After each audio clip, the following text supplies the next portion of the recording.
It's just comedy. The Jell-O Program, starring Jack Benny with Mary Livingston and Phil Harris and his orchestra. Thank you. This is Groucho Marx. Well, here I am, stepping in over my head again. With Fibber McGee and Molly. Folks, this is just as new to me as it is to you. Hello? Hello, Mr. Benny, this is Rochester. The Great Gildersleeve. Well, what an original greeting. Hello and welcome to another week of comedy, funny, haha, on Dwayne Old Time Radio. One thing, please subscribe to my channel. If you enjoy what I'm doing, subscribing is 100% free. Also, one more thing, if you have a few seconds or 1 minute, please leave a review on your preferred podcast service. Thank you and hope you enjoy. This week, we have The Adventures of Ozzie and Harriet. 2 episodes by Mr. Ozzie and Mrs. Harriet. The first one is Ozzie Thinks He'll Be a New Father, the 82nd episode, June 23rd, 1946. And then we have their 92nd episode, Ozzie Runs for Office, now on aired November 3rd, 1946. Adventures of Ozzie and Harriet, starring young America's favorite couple, Ozzie Nelson and Harriet Hilliard.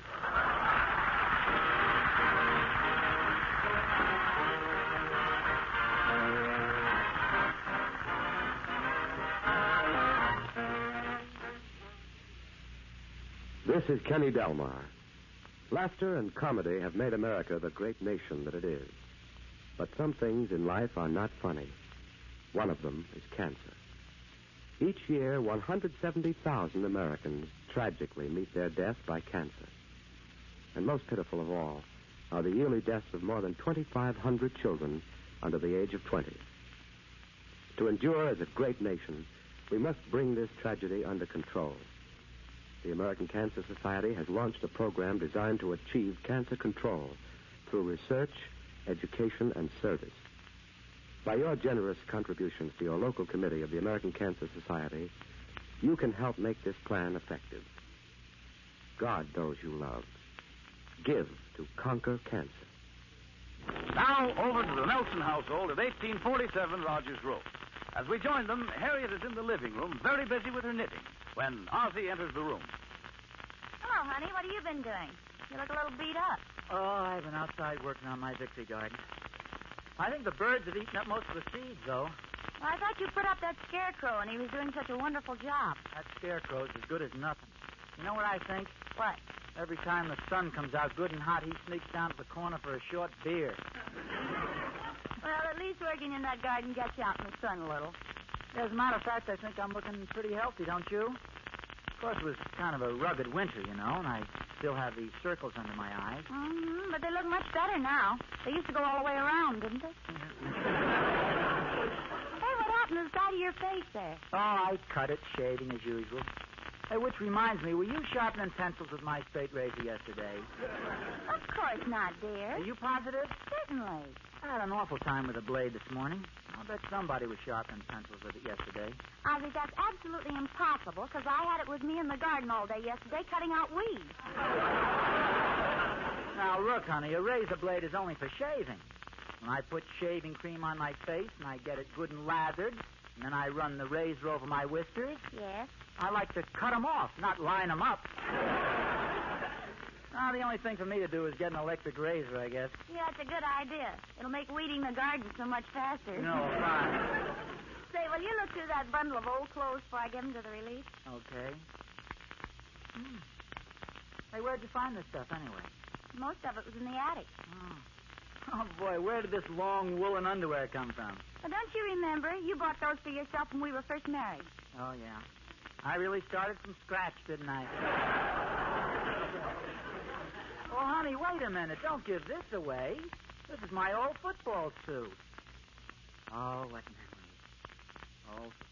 Hey, I can't find my shoulder pads here. Wonder where the shoulder pads are. Well, don't you remember, honey?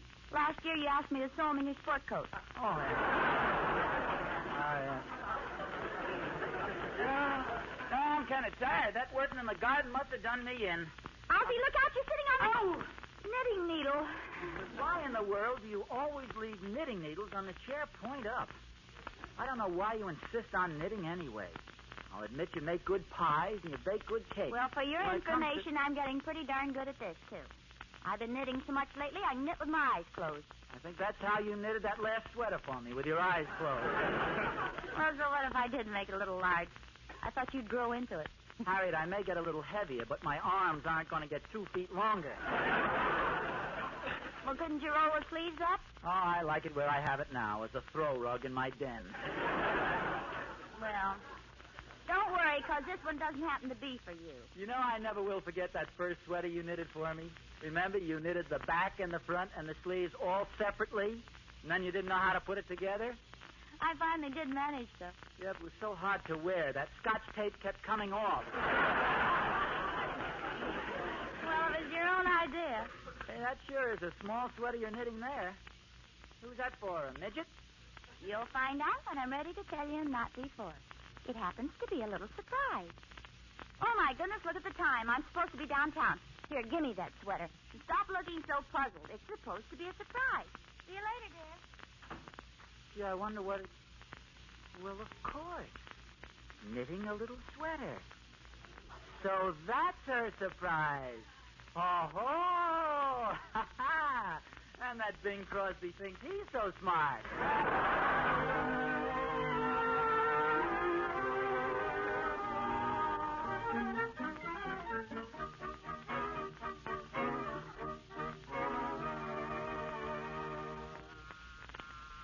Come in. Oh, hello, Emmy Lou. Come on in. Oh, don't get up, please, Mr. Nelson. I just stopped in to see how Mrs. Nelson likes my new hairdo. Well, I'm awful sorry, Emmy Lou, but she just went downtown. However, if you'd like the opinion of a slightly aging juvenile, I should say it looks super. Oh, thank you, Mr. Nelson. Got a big date for tonight? Well, sort of. It seems that this boy is stationed near here, and his mother is a friend of Mother and Daddy, one of those things. He's a terribly nice boy, but I feel like I'm sort of robbing the cradle. Oh, he's pretty young, hey? Young. He's practically a child. But he's in the Army? Yes. I see. Well, I won't tell anybody. But I do have a little secret for you. Oh, really? What is it? Oh, I don't know, though. This has to be kept a secret, and you sort of have that, just wait until I run over and tell the girls in the sorority look in your eye. Oh, no, Mr. Nelson, tell me, please. Well, it seems there's going to be a new arrival at the Nelson household. A baby. Mm-hmm. Oh, isn't that wonderful? Oh, wait till I tell... Oh, Mr. Nelson. How can anybody possibly keep a secret like that? When did Mrs. Nelson tell you? Well, as a matter of fact, she didn't yet. You see, she's trying to pull a big surprise. But I'm a little too smart for her. I happen to see her knitting a little sweater, you see, and... What's the matter, Mr. Nelson? Nothing. Just a little dizziness. It'll pass.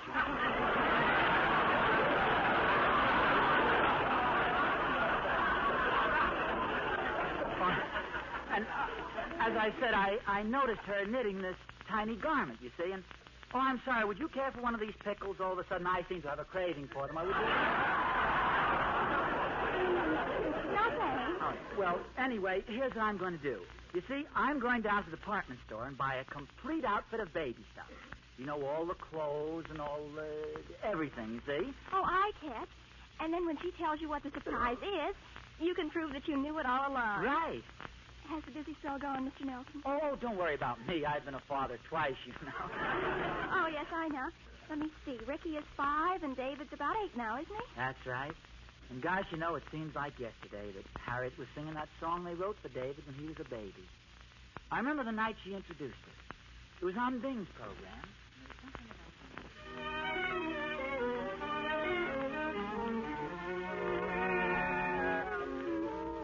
Idol of his father and his mother and his sister and his brother and his cousins and his aunts. Nobody else but the kid in the three-cornered pan. Who's the ruler of the kitchen and the parlor and the bedroom, every corner where his little feet can dance. Nobody else but the kid in the three-cornered pan. When it's nice and quiet, who's the little lad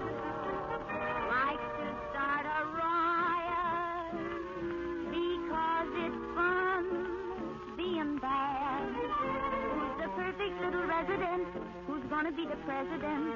Why, anyone can tell you at a glance. Nobody else but the kid in the three-cornered tent. Who's the loudest little shouter? Who's the cutest little pouter? To his sisters and his cousins and his aunts. Nobody else but the kid in the three-cornered tent. And from breakfast time till supper, who's the leading breaker-upper of the furniture, the dishes, and the plants? Nobody else but the kid in the three-cornered tent. He's the sun above us. He's the moon and stars. Long as he will love us, this whole wide world will be ours. He's a naughty little rascal. He's a nuisance, but we wouldn't take a million for him if we had the chance. That's what we think of the kid in the three-cornered tent. Wonderful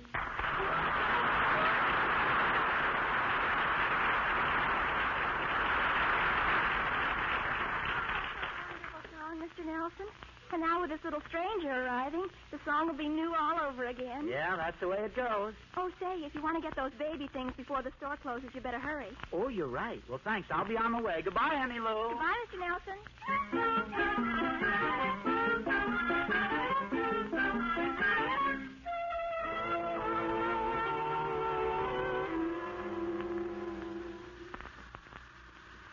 Third floor, sporting goods, men's clothing, boots and shoes. Have your coupons ready.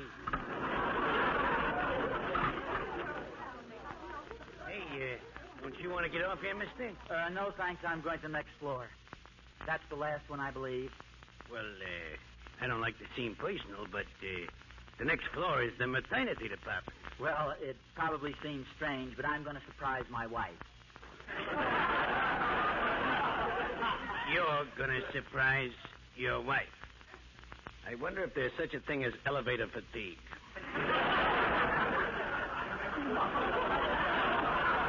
Oh, well, up we go.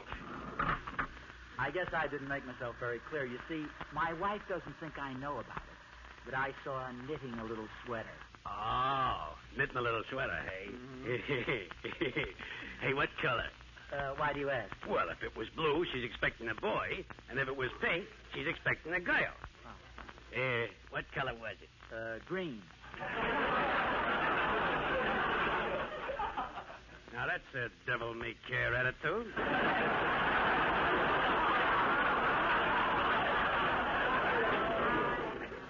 Well, so long, and congratulations. Oh, thanks. I'd give you a cigar, but I don't have one with me. They're so hard to get these days. Yeah, ain't it the truth? Hey, did you hear the one about the guy who found his favorite brand of cigars? He was so happy, he went around giving away his children. Well, so long, Bud. Don't take no wooden diapers. Very funny, wooden diapers. He doesn't know, but that's what they're making them out of now. Gosh, this might be a little embarrassing. Look at all the women. Nothing on this floor but women. I bet I'm the only... May I help you, sir? Oh, well, that is... Well, yes, I'm going to have a baby. Well, why come here? Have you tried Hobby Lobby? I'm only joking, of course. Oh, I'm sorry. I guess I am a little flustered. Haven't you ever been a father before? Oh, yes, twice. We have 2 boys now. I see. They in the service? No, they're just 5 years and 8 years old. Oh, yes, of course.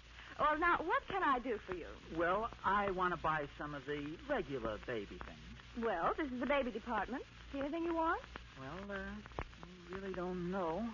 Well, how about a bassinet? A bassinet? Mm-hmm. Could you use a bassinet? Well, yes, I guess so.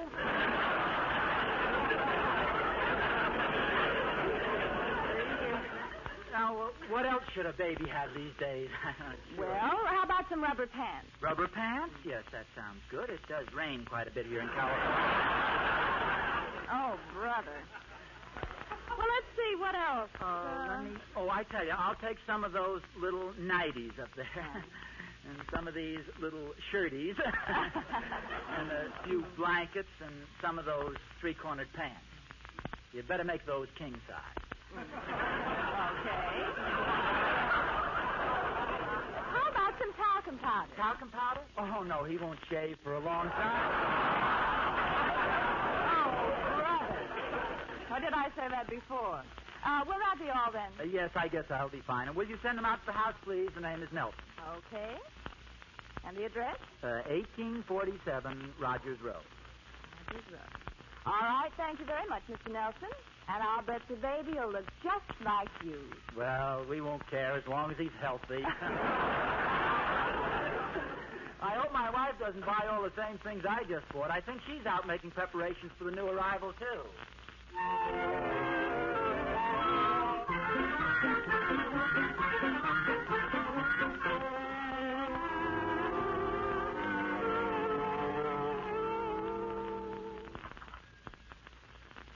Oh, good afternoon, Mrs. Nelson. May I help you? Yes, thank you. Now, don't tell me you've finished knitting the little sweater already. Well, no, not yet. But before I went any further, I want to make sure I was making the sweater in the right size. Mm-hmm. Well, you're perfectly welcome to check for yourself. He's in the left-hand cage, the third Cocker Spaniel from the end. Thanks. I can't wait till we get him home. He's the cutest little dog in your store. Well, say, did your husband know about the surprise yet? Well, he was getting a little suspicious, so I did hint about the new arrival. But I didn't say whether it was going to be a cat or a dog or a parrot, so I'm sure he doesn't know what kind of an animal to expect. Well, I see. I'll send the dog over whenever you notify me. I hope your husband will be surprised. Oh, I'm sure he will. Goodbye.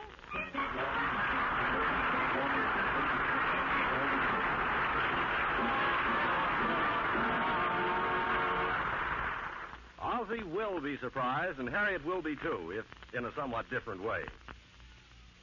This is Hildegard speaking. To preserve our right to live a peaceful and healthy life, we sacrificed about 300,000 American men and women from Pearl Harbor to VJ days. Yet, during that same period, we permitted more than twice as many Americans to die at home of cancer. Now, if these persons had been taught how to recognize the early symptoms of cancer and had received prompt treatment, up to 50% of those victims could have been saved. The American Cancer Society is presently engaged in a campaign to raise $12 million. It is desperately needed in the fight to bring cancer under control. So please contribute generously to your local committee of the American Cancer Society. Guard those you love. Give to conquer cancer. And now back to Ozzie and Harriet. To put it mildly, things have gotten pretty confused with the occupants of 1847 Rogers Road since Ozzie walked in and saw Harriet knitting a sweater for the Cocker Spaniel she's purchased. As a matter of fact, Ozzie is still out shopping for baby things. As our scene opens, Harriet is phoning the pet shop. Hello? Oh! Hello? This is Mr. Kern. This is Mrs. Ozzie Nelson. You left word for me to phone you. Oh, yes, I'm sorry to trouble you, Mrs. Nelson. Sorry to trouble you, Mrs. Nelson. Oh, darn that parrot. I'm sorry, Mrs. Nelson. Oh, I understand. But what is it, Mr. Kearns? I hope my puppy's all right. Oh, yes, he's fine. But I'm afraid I have some bad news for you. I'm only the clerk here, you understand. And the owner has just informed me that the Cocker Spaniel you chose cannot be sold without his sister. They've been together since they were born, and he wants to keep them together. Naturally, I'll refund your deposit, unless, of course, you're willing to take both of them. Oh, well, gee, I'm really crazy about that little Cocker Spaniel, and I've already promised my husband a surprise. Oh, I guess it'll be all right. I'll take both of them. Oh, fine. I'm so glad. I'll keep them here till you want them, Mrs. Nelson. Very welcome, Mrs. Nelson. Thank you. Goodbye. Goodbye. Goodbye. Oh, shut up.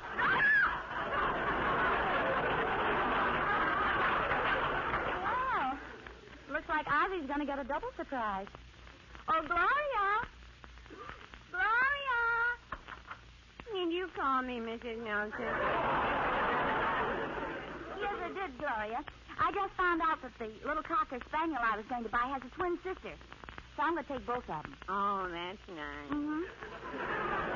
I just about finished knitting one of the little sweaters, and Well, I wondered if you'd help me with the other. Oh, I'd be glad to. Oh, thanks, Gloria. Now, remember now, don't you say anything to Mr. Nelson, because it's supposed to be a surprise. Big secret. Oh, you can depend on me, Mrs. Nelson. Nobody can keep a secret better than I can. You know my boyfriend, Elmer? Yes. Well, I've been secretly engaged to him for 2 years, and nobody knows about it. Oh, nobody at all? Not even Elmer. Well, that's fine, Gloria. Oh, by the way, when Mr. Nelson comes in, would you tell him I'd like to see him, please? Okay.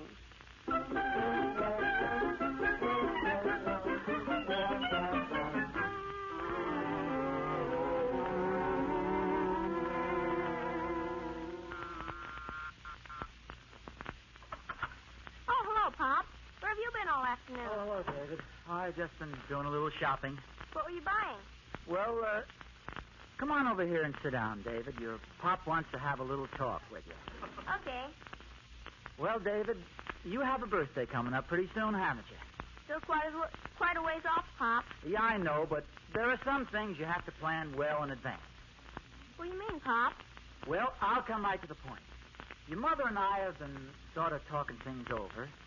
And for your birthday present, how would you like a little baby brother or sister? Well, if it's all the same to you and Mother, I'd rather have a pony. Well, I'm afraid a pony's a little out of the question.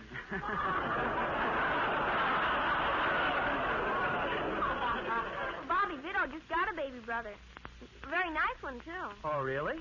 Yeah, they got him from Dr. Brown. Hey, we take from him, too, don't we? Yes. Yes, we do, David. Are you sure you wouldn't like a baby brother? You seem pretty interested. Well, I wouldn't want Bobby to think I was copying him. Maybe you'd better give me a baby sister. Oh, if you're afraid of copying Bobby, maybe we could get his mother and father to exchange their baby. Well, I don't think they'd take him back. You see, they've already used him 4 days. Well, I tell you, think it over anyway, David, and I'll talk to you later. Oh, hello, Gloria. I'll see you later, Pop. Hello, Mr. Nelson. Did you know that Mrs. Nelson was looking for you? Oh, no, I didn't. I just got home a little while ago. I had quite a day shopping. Oh, have you been shopping? I'll say. I've been to the May Company, the Broadway, Saks Fifth Avenue, and a couple of others. Oh, Saks Fifth Avenue. I used to be a sales girl there. Oh, I didn't know that, Gloria. Oh, yes. And they paid me a big honor when I worked there. Really? Yeah, I was voted Miss Sad Sacks of 1940.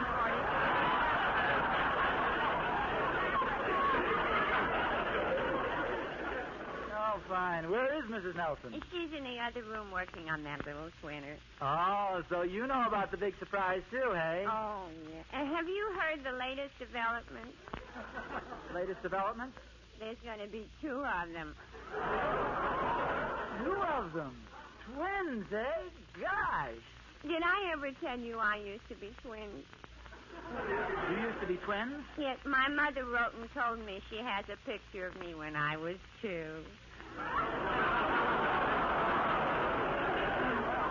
You've been reading those old joke books again, eh, Gloria? Oh, Harriet. Yes, honey, I'm in here. Now, look, Harriet, you don't need to try to fool me any longer, because I know all about your surprise, and I think it's wonderful. Oh, darling, I'm so glad you feel that way about them. You old smarty pants. I can't keep anything from you, can I? Oh, I'm afraid I'm pretty sharp. There's going to be 2, you know. So Gloria told me, but are you sure there'll be 2? Oh, positive. That radar is wonderful, isn't it? Darling, look, I want you to promise me one thing. Anything at all, little mother? Well, if they make too much noise and keep you awake, let me know and I'll have them sleep in the garage. In the garage? Oh, yes, it'll be very comfortable. We'll get a little box with some blankets in it and put it over there with the ash cans. Honestly, dear, you have a strange sense of humor sometimes. Oh, I just thought of something. Now I'd better buy a war bond for the other little fella, too. What do you mean? Well, when I heard about the little stranger coming to our house, I bought a war bond in his name. Why, Ozzie, that's silly. Silly? Oh, now, wait a minute, honey. Don't say a thing like that. Just because the war in Europe is over, don't think for a minute that we can stop buying war bonds. Because now more than ever before... Oh, Ozzie, you know me better than that. Oh, I'm sorry, dear. You mean because he doesn't even have a name or anything yet? Well, I'll tell you what I did. I have a particular preference as to his name. You have? Mm-hmm. So I put the bond in his name in an envelope on your dresser. And when he arrives, you can open it up and see how you like the name I picked out for him. It sounds like quite a routine. By the way, I haven't asked you. When do you expect the little strangers will arrive? Sometime next week. Oh, next week. Now, wait a minute. Well, of course. I could have had them today. Today? Well, yes. But first I want to make sure they had their tails clipped and they didn't have any faces. You see, they're down at Joe's pet shop. Wait a minute. You mean you're knitting that sweater for a dog? Well, of course. Didn't you know that? You said that you... Ozzie, you didn't think... Oh, no, of course. Naturally, I knew it was a dog. It was... Pardon me, some fellow just delivered a big package from a department store. It's for you, Mr. Nelson, from the baby department. From Gloria, he's got the wrong address. Just tell him to take it back. Well, I'm sorry, Mr. Nelson, but I opened the package already. Oh, you opened it? Yeah, and you should see. 3 dozen of the cutest little face towels. 3 dozen face towels? Gloria, those aren't face towels. Wrap them up and send them back. And send back the safety pins that came with them, too.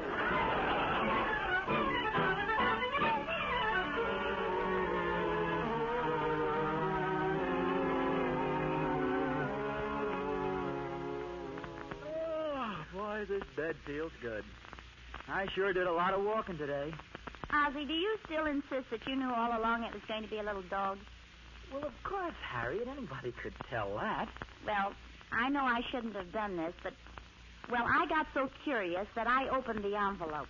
What envelope? The one with the war bond you bought for the dog. Oh. I think that's an awful cute name you picked out for him. Oh, thank you, dear. Mm-hmm. But won't the neighbors think it's strange that we have a Cocker Spaniel named Ozzie Nelson Jr.?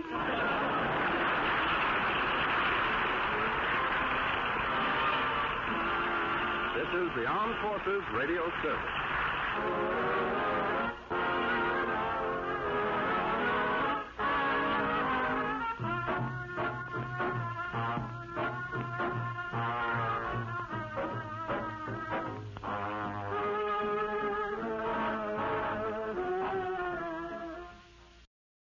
The Adventures of Ozzie and Harriet, presenting America's favorite young couple, Ozzie Nelson and Harriet Hilliard. And now let's see what's going on in the Nelson family. What are you writing, dear? Just a letter. Is it a secret? No, it's no secret. It's just a letter. Oh, that's different. Anyone I know? No, dear. Would you mind not speaking to me for just a couple of minutes? I'm trying to concentrate here. Oh, I'm sorry. Are you looking for something, dear? Yes. Have you seen the dictionary? What word do you want to know how to spell? Well, I know how to spell it. I just want to make sure I'm right. Where is that dictionary? Well, what's the word? I don't know whether you've even heard of it. It's demagogue. Oh, demagogue? Yes. D-E-M-A-G-O-G-U-E. Harriet, let's not guess, shall we? Oh, good. Let's see. A, B, C, D. Oh, yeah. Delve. Demagnetize. A demagogue. D-E-M-A-G-O-G-U-E. What'd I tell you? Harriet, please. I knew how to spell the word. I had it written down, as a matter of fact. Just wanted to double check. What are you looking for now? Have you seen my eraser?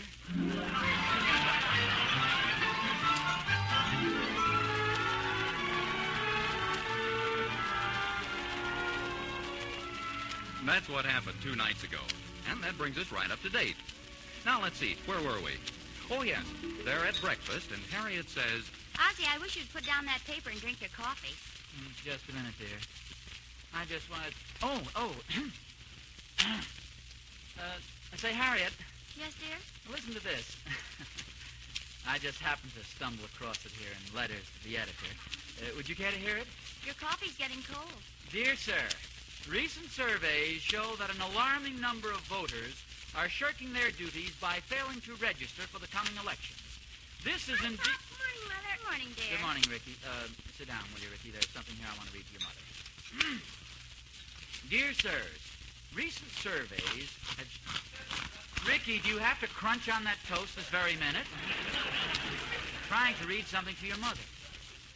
Dear sirs, recent surveys show that an alarming number of voters are shirking their duties by failing to register for the... Good morning, dear. Hey, but I beat you down to breakfast this morning. No wonder you didn't comb your hair. Good morning, David. Sit down, would you please? Where was that? Oh, yes.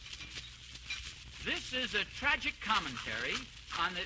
David, please. Your mother is very anxious to hear a certain article I'm trying to read to her. This is a tragic commentary on the decline of civic responsibility. David didn't wash his face. These citizens who fail to register are guilty of negligence and indifference to public duty. You know, boys, I think we'd get along better if there wasn't quite so much tattling on Harriet, each other. do you or do you not want to hear this? Well, of course I do, dear. Go ahead. I'm listening. It's impossible for you to talk to the boys and hear what I'm reading at the same time. Those citizens who fail to register are guilty of moral negligence and indifference to public duty. Our most precious right must be exercised. We must protect our traditional principles. The principal at my school is Miss Colbert. That's fine, Ricky. She's very nice, too. I'll be through in just a moment. Otherwise, we abandon true democracy for the rule of selfish demagogues. Demagogues? Yes, demagogues. Responsible citizens register and vote in the coming election.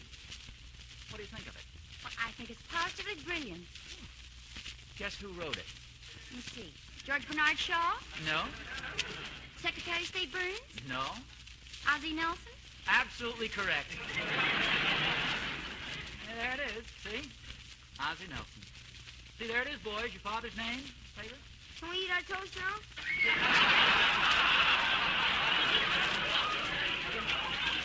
Is that all the impression it makes when I get my name in the paper? Is that good? You know that Cocker Spaniel with Will Thornberry? He had his picture in the paper last night. Yes, but did he write it all? Ozzie, dear, we're very proud of you. It's an excellent letter. Thank you, dear. You know something, Harriet? Writing to your newspaper can be a valuable public service, especially when a man has the ability to express himself with clarity and force. That's true, dear. Some more toast? Oh, yes, thank you. Goodness knows there are plenty of issues that are confusing the public right now. I think I'll get some scissors and cut that article out before I forget. Oh, what for, Harriet? Well, I want to save it to show to people. Harriet, it's not worth talking about even.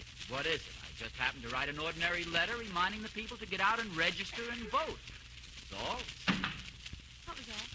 Did you hear something hit against the front door there? Oh, yes, I think it was just the morning paper. But we already got our paper. Oh, I kind of figured that my letter might be in the paper today, so I asked the boy to ride back and get a few extras. But I only heard one hit against. I thought you might want to send a copy to your mother and my mother, and maybe I better get the papers. Ozzie, stay away from that door. You'll be killed.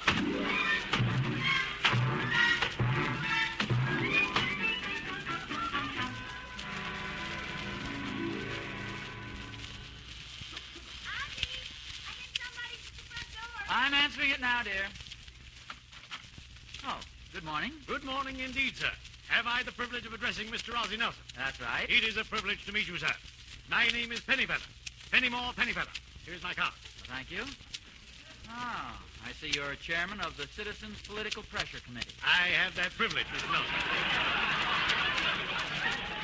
I had the privilege of reading your letter in this morning's paper, and I want to tell you, sir, I consider it a privilege to meet you in person. Well, thank you. May I have the privilege of coming in? It's a privilege. Please do, yes. First of all, Mr. Nelson, a word about our organization. We are just average citizens. The man in the street, the woman in the house, the group in the Gallup poll marked doesn't know. Oh. For a long time, we've been called the vote that's gotten out. And frankly, Mr. Nelson, we are just fed up with being wielded. Yes, but politically speaking, what's your direction? In these times, who knows? We just put pressure on everybody. But first of all, sir, allow me to congratulate you on the letter you sent to the paper. Oh, it was nothing. Your inspiration. Have a seat. Clear, concise thinking. Magnificently presented. Take the one with the cushion. Thank you. Very comfortable indeed, sir. Mr. Nelson, I might as well get right down to business. At our committee meeting this afternoon, your letter to the editor was read, and it was suggested that I pay you a visit and get to know you a little better. Well, I don't quite understand. Clumsy of me, of course, you're wondering.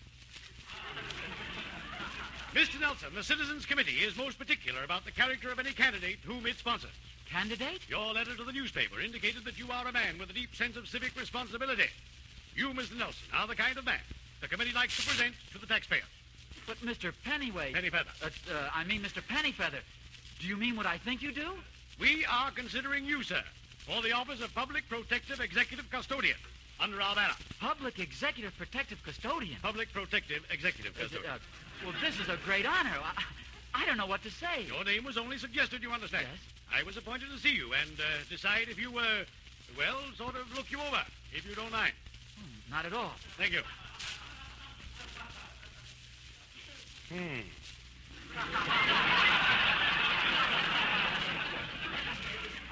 I didn't have time to shave this morning, but I That's usually... perfectly all right.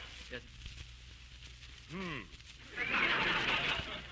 Mr. Nelson. Yes? I know, of course, that from your letter you are aware of the tremendous responsibilities that any man in public office has. Of course. Therefore, you will not mind if I ask you a few questions. Not at all, sir.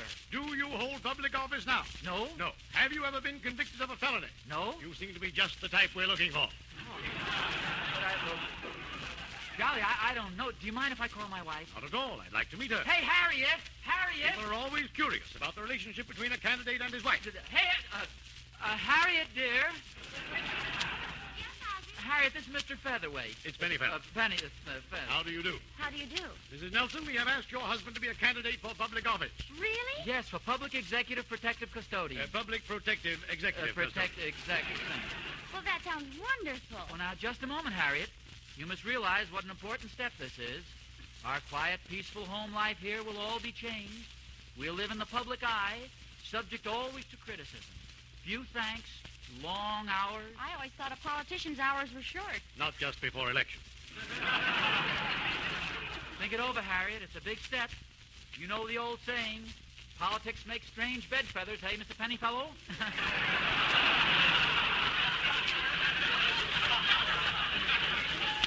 Well, what do you say, dear? It's Pennyfeather. Oh, why, certainly, Ozzie. I think it's a great honor. Oh. Harriet, take me by the hand, dear. We accept the nomination, Mr. Pennypincher. Pennyfeather. Pennyfeather. And the Citizens Committee is proud to endorse a man of your caliber. I shall do my best to deserve your confidence. With that attitude, you cannot fail. I am inexperienced, but I promise you sincerity and honest effort. That's the kind of man we need in office. And Take it easy, fellas. You're both on the same side. Well, goodbye, Mr. Public Executive Protective Custodian. Or is it Protective Executive? Oh, well. Goodbye. Goodbye, Mr. Pennyfeather. It's Pennyfeather. Oh, yes. Goodbye.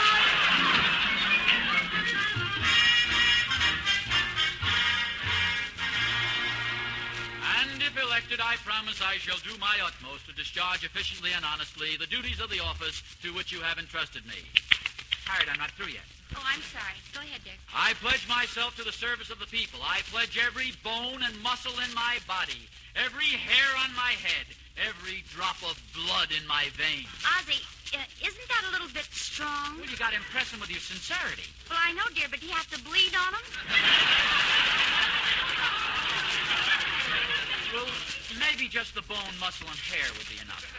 And may I Go add... ahead, dear. I want to find out about lunch. It is every citizen's duty to register Gloria! and vote for the candidate of his choice. Gloria! Can you call me, Mrs. Nelson? And keep out the irresponsible charlatan and worthless demagogue. I didn't ask to come in. Somebody called me.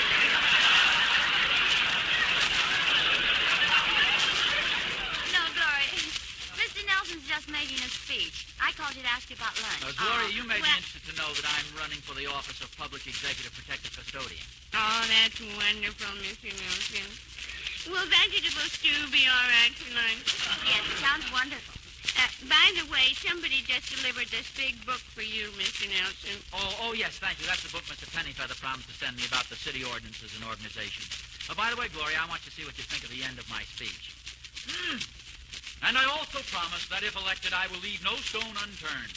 I will use all my energy, my time, all my waking hours, if necessary, to make this office a model of efficiency and good government. Oh, that's cute. I'm sure you'll be elected. Well, thanks a lot, Gloria, but it isn't such a cinch. Oh, I'm positive you'll win. You can't be sure. Some people think my opponent will win. Oh, you've got an opponent. That's a little different, but I'll vote for you, Mr. Nelson. Well, thanks very much, Gloria, but I don't want you to vote for me unless you think I'm the best man for the job. See, you have to realize it's the duty of a citizen not only to register and vote, but also to keep informed, to know all about the candidates and the duties of their office, and then decide which candidate is capable. Now, I guess you're right. I should know more about it. Mr. Nelson, is your opponent capable? Well, I don't know. Who is your opponent? Well, he's, say, come to think of it, I didn't ask. Well, what are the duties of your office? Well, I'm not sure. See, I wish I was a candidate instead of a voter. Then I wouldn't have to know anything either. Well, I'll think it over while I get lunch ready. Say, by the way, Ozzie, what are you running for? I mean, what are the duties of this executive, protective... Say, frankly, I was just wondering the same thing myself. It's probably right in this book, Gloria gave me. Let me see. Public offices. From the sound of it, I'd say it had something to do with the treasurer's office, wouldn't you? No, it's not in that section. Oh, it wouldn't be a minor office like that anyway. And look it up here close to the mayor. Here it is. Public Protective Executive Custodian. His duties shall consist of... Is lunch ready yet, dear? Well, what office is it, Ozzie? Office? Yes, that's what you just looked up, isn't it? What are the duties of the Harriet, office? the particular duties of the office aren't important. After all... I know, dear, but what are the duties? Well, it doesn't matter much what a man does. It's the fact he's in public service, that he's doing his best for the people. Ozzie, what are you running for? Dog catcher. Dog catcher? Well, head dog catcher. Well, come on, Ozzie. Let's eat lunch.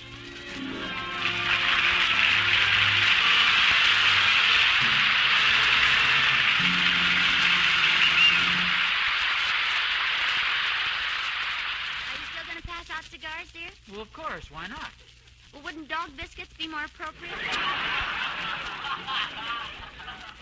Harriet, that's a very cheap joke. Oh, I don't know. I kind of like it. The office of head dog catcher is a very honorable and historic office. It was established in 1874 by an act of the city council and has always been filled by honest and upright citizens. That's interesting. Besides, I can't get out of it. Well, I don't see why you should want to, dear. After all, it is a public office, and it may be only the beginning for you. If you do a good job, maybe you can run for something else next year. Hey, that's right. That's the way to look at this job, as a stepping stone. Who knows where it could lead? Perhaps even to Washington someday. Sure. From Doghouse to White House.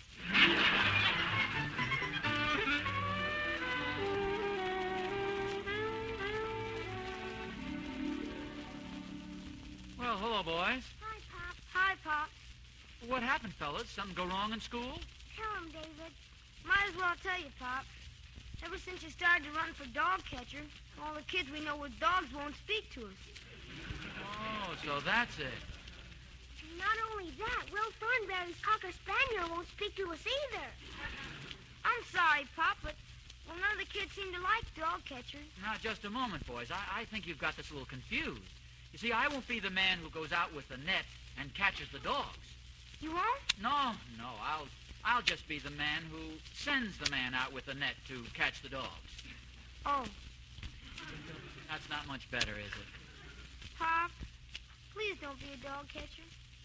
Gosh, fellas, I never realized you felt this way about it. We wanted to get a dog of our own. Well, you can have a dog. I'll buy you a swell dog. Do you think just because I'm dog catcher I'd object to having a dog in the house? No, but how's the dog gonna feel? No.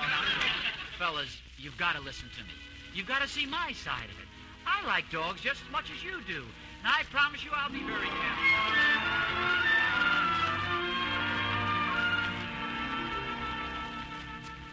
Hello, Mr. Nelson. Oh, hello, Emmy Lou. Mr. Nelson, I ran over as soon as I saw you come out of the house. I heard the news, and I want to tell you that I'm very proud of you. Oh, thank you, Emmy Lou. What an honor it is for me to live next door to you. Oh, you're exaggerating. Oh, no, I'm not. I can't help thinking how proud I'll be someday when a mad dog gets loose on Main Street and people's lives are in danger until you come along, dash in, and capture him with your bare hands.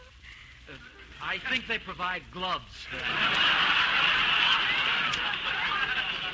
I can see you now, standing there facing the mad beast. Slowly you hold out the can of Red Heart. He crouches. Your muscles flex. You're ready to throw the net over him. He grows tense. Suddenly he springs at you. You throw the net. It misses. The crowd scatters. But do you run? Well, of course I... No, Mr. Nelson, you don't. The mad dog's got you by the sleeve. Now his teeth are tearing the flesh off your arm. Your assistants run up and throw ropes and nets around him. He's captured, and you're a hero. Won't that be wonderful for the neighborhood? You know, Emmy, you and the boys are giving me an entirely new picture of this situation. In fact, the whole thing gets less appealing by the minute. Well, do you mean you'd rather not have the job, Mr. Nelson? Well, for one thing, David and Ricky and even Harriet will probably disinherit me if I'm elected. You see, it seems nobody has much sympathy for dog catchers. We're an oppressed minority. Well, if that's the way you feel about it, maybe you'll be lucky and lose the election. No, not with my luck. They've already arranged for me to go out and make speeches and get votes. Well, maybe the people won't like your speeches and won't vote for you. Yay. Hey, that's an idea, Emmy Lou.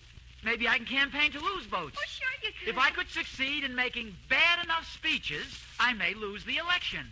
Oh, I've got faith in you, Mr. Nelson. You'll be able to do it. It'll be easy for you. Maybe you're right, Emmy Lou. Wait, I'll see you later. I'm going to go prepare a few bad speeches. Oh, Mr. Nelson, you're wonderful. The sacrifice you're making for your family, Oh, giving up what may be a brilliant political career. Just think you might be elected dog catcher, then alderman, then mayor, governor. And then who can tell, you might run for president and have your picture taken with Frank Sinatra. And so a strange phenomenon takes place. The Rogers Road political machine grinds to a stop. And slowly goes into reverse. Gradually gathers speed. And more speed. Every cog turning smoothly. Every nut performing his function, turning out speeches. What would I do about loose dogs if I were elected? I'd do the same thing the present incumbent would do about loose dogs if I were the present incumbent and he were elected. That's what I'd do about loose dogs if I were elected. Turning out radio programs. Wake up, America. Time to stump the precincts. Tonight, our guest expert is candidate for dog catcher, Ozzie Nelson. Mr. Nelson, I would like to ask you a question. Who will you vote for as dog catcher? For my opponent, J. O'Mahony. He is experienced. He is independent. O'Mahony wears no dog's collar. More speeches. And so, members of the Ladies' Aid, remember, a vote for me is a vote for inefficiency and corruption.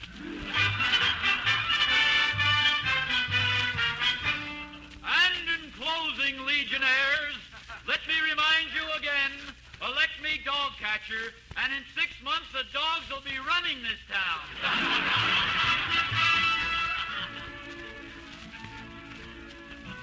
So I say to you, daughters of Carrie Gibson, go to the polls tomorrow and vote for my opponent, J.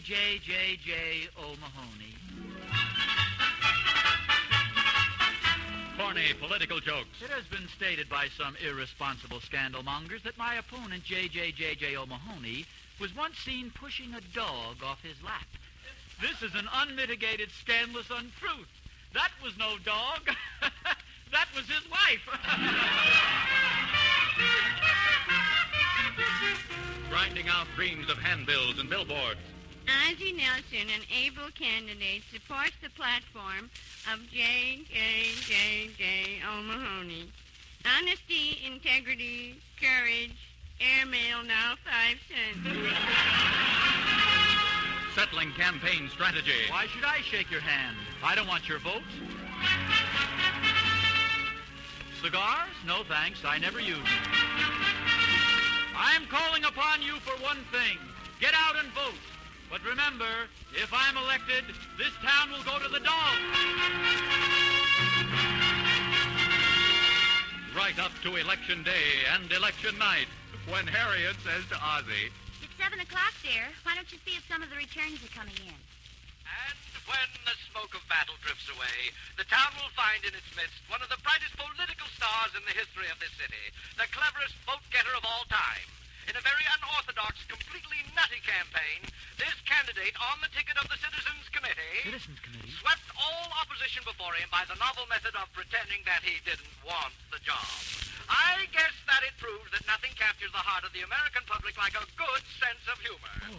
So let's all congratulate our new dog catcher. Congratulations wherever you are, Mr. Ozzie Nelson, and may you... If that isn't the most amazing thing. Oh, it's terrible. In a way, it's hilariously funny, I suppose, after you tried so hard to get defeated. What am I going to tell my children? That must be the committee to put the crown on your head. Oh, well, Mr. Pennyfeather, come in. Mr. Nelson, I hope you're thoroughly ashamed of yourself. What do you mean? To think that you, of all people, would do a thing like that. But and after that wonderful letter you wrote to the paper.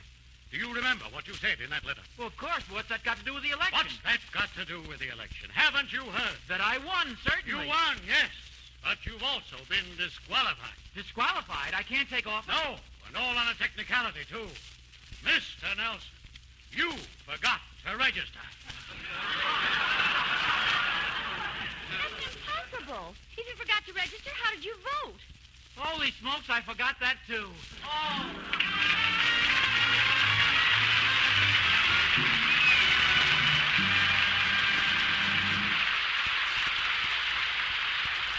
You've been listening to the adventures of Ozzie and Harriet. This is the Armed Forces Radio Service, the voice of information and education.